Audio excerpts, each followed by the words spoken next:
দাঁতের সমস্যাগুলোর ভিতরে অতি সাধারণ একটা সমস্যা হচ্ছে ডেন্টাল ক্যারিজ। আজকে আমরা আলোচনা করব যে ডেন্টাল ক্যারিজ কেন হয় এবং এটার সমাধান কি আসতে পারে। আগে আমাদের বুঝতে হবে ডেন্টাল ক্যারিজটা কি। মূলত দাঁতে কিছু ব্যাকটেরিয়ার কারণে এই দন্ত ক্ষয় বা ডেন্টাল ক্যারিজগুলো হয়ে থাকে। এই ব্যাকটেরিয়াগুলো বিভিন্ন রকমের হতে পারে। এর ভিতরে আছে স্ট্রেপ্টোকক্কাস মুটান্স, সরবিনাস, স্যাঙ্গুইশ, স্যালাইভারিয়াস, মিটন, এরকম বিভিন্ন ধরনের ব্যাকটেরিয়া আছে যেগুলো মূলত আমাদের মুখে থাকে। দীর্ঘদিন থাকার ফলে আমাদের দাঁতের যে এনামেল আছে, শক্ত এনামেল হচ্ছে আমাদের মানবদেহের সবচেয়ে শক্ত অংশ। এই এনামেলটারও ক্ষয় করে এবং ডেন্টিন ক্ষয় করে।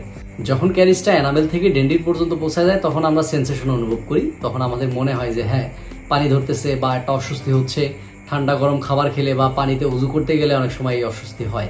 যাদের ক্যারিজের পরিমাণ অনেক বেশি তাদের ক্ষেত্রে অনেক সময় আমরা দেখি যে আরসিটি করার প্রয়োজন পড়ে। আরসিটি হচ্ছে রুট ক্যানাল ট্রিটমেন্ট। ওইটা একটা আলাদা ট্রিটমেন্ট প্রসিডিউর। যদি প্রয়োজন হয় আমরা আরেকদিন আরসিটি নিয়ে কথা বলতে পারি। ডাক্তার জিবি ব্ল্যাক সাইমনের মতে ডেন্টাল ক্যারিজ 6 প্রকার। তো আমরা 6 প্রকারই ধরে আমরা কথা বলতে পারি। এগুলোর নাম মূলত রাখা হয়েছে টাইপ 1, টাইপ 2, 3, 4, 5, 6। মূলত বিভিন্ন ভাগে ক্যারিজগুলোরে ভাগ করা হয়েছে চিকিৎসাটা সহজ করার জন্য। এক এক ধরনের ক্যাভিটির ভিতরে এক এক ধরনের ফিলিং ম্যাটেরিয়ালের রেজাল্ট ভালো আসে।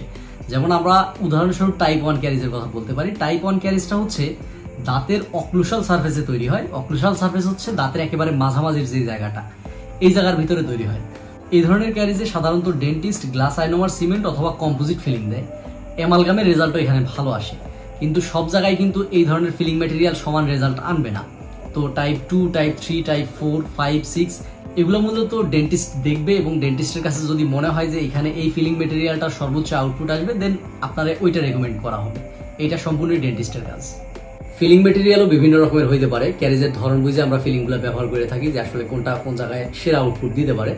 এখন আরেকটা কমন প্রশ্নে আমরা আসতে পারি যে অনেকে প্রশ্ন করে যে আমার দাঁত তো ক্ষয় হয়েছে বা ক্যারিজ হয়েছে, এখন এইটা কি কোনো মেডিসিনের মাধ্যমে রিকভার করা সম্ভব কিনা বা একটা ওরাল হাইজিন ইনস্ট্রাকশনের মাধ্যমে কি আমি আমার এই যে ক্ষয়ের জায়গাটা এটা পূরণ করতে পারবো কিনা।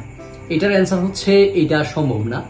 যখন আপনার দাঁত ক্ষয় হবে, এনামেল ক্ষয় হবে, এটা কোনোভাবেই আর আগের জায়গায় আসবে না যদি না আপনি সেখানে ফিলিং ম্যাটেরিয়াল দেন। অর্থাৎ একটা গর্ত তৈরি হলে গর্তটা কিছু দিয়ে আপনার ভরাট করা লাগবে এবং ওই জিনিসটাই হচ্ছে একটা ভালো মানের ফিলিং ম্যাটেরিয়াল। আপনার যদি অ্যাব্রেশন বা ইরোশন থাকে সেক্ষেত্রে হয়তো বা একটা ফ্লুরাইড পেস্ট ব্যবহার করে আপনি কয়েকদিন উপকার পাবেন, তবে ওইটা আসলে দীর্ঘমেয়াদী কোনো সমাধান না।